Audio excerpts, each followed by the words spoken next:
मेरे प्रिय छात्राध्यापक छात्राध्यापिकाओं, शिक्षक एवं शिक्षिकाओं, आज हम त्रिभाषा सूत्र थ्री लैंग्वेज फार्मूला के बारे में अध्ययन करेंगे। यह एक्चुअली त्रिभाषा अध्ययन में भाषा की संख्या को लेकर है। भाषा कितना है उससे इसका मतलब नहीं है। अध्ययन में हमको कितना भाषा पढ़ना है इसका सीधा संबंध इससे है। तो हम देख रहे हैं कि भारत की आज़ादी से पहले हम देखे हैं कि महात्मा गांधी अपनी बुनियादी शिक्षा में यह कह चुके हैं कि प्राथमिक शिक्षा में हमें मातृभाषा में अध्ययन करना है। इसलिए त्रिभाषा सूत्र का संबंध प्राथमिक शिक्षा में नहीं है। मतलब यह जो लोअर प्राइमरी है, कक्षा 1 से कक्षा 5 तक, उसमें हमको निस्संदेह रूप से मातृभाषा में ही केवल पढ़ना है। इसलिए इसमें हमको संदेह नहीं है कि हमारा कौन सी भाषा पढ़ें, सिर्फ एक भाषा वहाँ का बात किया गया है। उच्च शिक्षा में जहाँ तक हमारे शिक्षा की बात है, उच्च शिक्षा में हमारी जो है यह विभिन्न प्रकार के जो स्वतंत्रता के बाद जो विभिन्न आयोगों की अनुशंसा हुई, जिसमें कि हिंदी पर जोर दिया गया कि हिंदी को धीरे धीरे माध्यम बनाया जाना चाहिए। इसलिए जो है सो यह उच्च शिक्षा के लिए भी त्रिभाषा सूत्र नहीं है।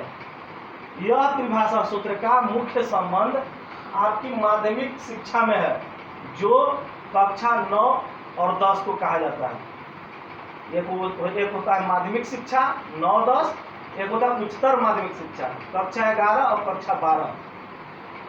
तो मेन इसका संबंध है कि त्रिभाषा का जो अध्ययन हो, कक्षा में जो शिक्षक द्वारा भाषाओं की पढ़ाई हो, वह कितने भाषाओं की पढ़ाई होनी चाहिए। तो चलिए आज हम इसका त्रिभाषा सूत्र का किस प्रकार उत्पत्ति हुआ, उसका कैसे विकास हुआ, इसके बारे में हम लोग एक क्रम देख लेते हैं। तो सबसे पहला जो भाषा के बारे में विचार करने के लिए समिति बनी, उस समिति का नाम था ताराचंद समिति, जिसका गठन 1947 ईस्वी में हुआ था। इस समिति ने अपनी अनुशंसा में कहा कि कक्षा 6 से जो कक्षा 8 है, जिसे हम उच्च प्राथमिक कक्षा कहते हैं या निम्न माध्यमिक कक्षा, तो वहां उन्होंने कहा, ताराचंद महोदय ने, कि उच्च प्राथमिक वर्ग में कक्षा 6 से कक्षा 8 में मातृभाषा के अलावा जो संघ की भाषा है, मतलब जो भारत के अंदर बोले जाने वाले, स्वीकार किया जाना बहुसंख्यक लोगों की भाषा, उसके अंतर्गत पढ़ाई होनी चाहिए उसके द्वारा। जबकि उनका दूसरा अनुसंधान कक्षा 9 और कक्षा 10 मतलब माध्यमिक वर्ग में मातृभाषा के अलावा अंग्रेजी को अनिवार्य करने की अनुशंसा ताराचंद समिति ने किया था। जबकि उन्होंने कहा कि अगर अंग्रेजी अगर हट जाता है कभी, तब संघीय भाषा को अनिवार्य रखा जाए, मातृभाषा के अलावा संघीय भाषा का अनिवार्य रखा जाए।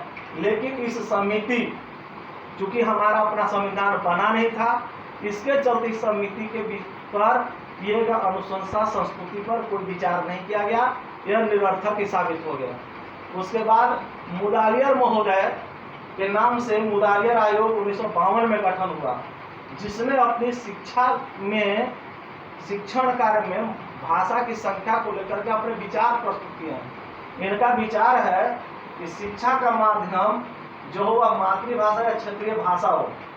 शिक्षा का माध्यम जो शुरुआत हो वह माध्यम मातृभाषा से हो या क्षेत्रीय भाषा जो उस प्रदेश विशेष में बोली जा रही है। जैसे बंगाल में अगर हम पढ़ाई कर रहे हैं तो वहाँ शिक्षण कार्य बंगाली से शुरू होना चाहिए, पंजाब में तो पंजाबी से होना चाहिए। मतलब या तो मातृभाषा उस प्रदेश में भाषा या उस क्षेत्र विशेष के रहने वाले बहुसंख्यक लोगों की भाषा शुरुआत हो। फिर उन्होंने कहा कि उच्च प्राथमिक कक्षा मतलब कक्षा 6 से कक्षा 8 में अंग्रेजी भाषा का शिक्षण शुरू हो जाना चाहिए।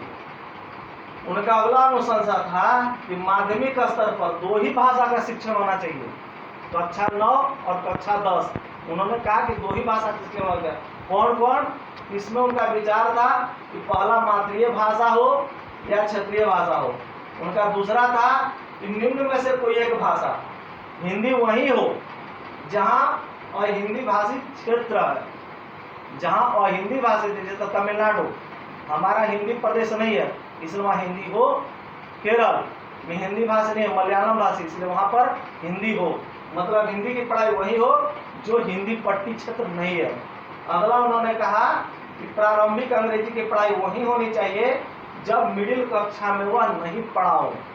9th 10th में प्रारंभिक अंग्रेजी तभी पढ़ाया जाए जब वह बालक कक्षा 6 और कक्षा 8 तक में नहीं पढ़ा हो अंग्रेजी।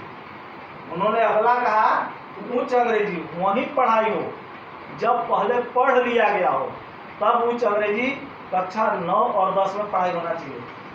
उन्होंने अगला कहा कि हिंदी के अलावा अन्य भारतीय भाषा का भी पढ़ाई होना चाहिए।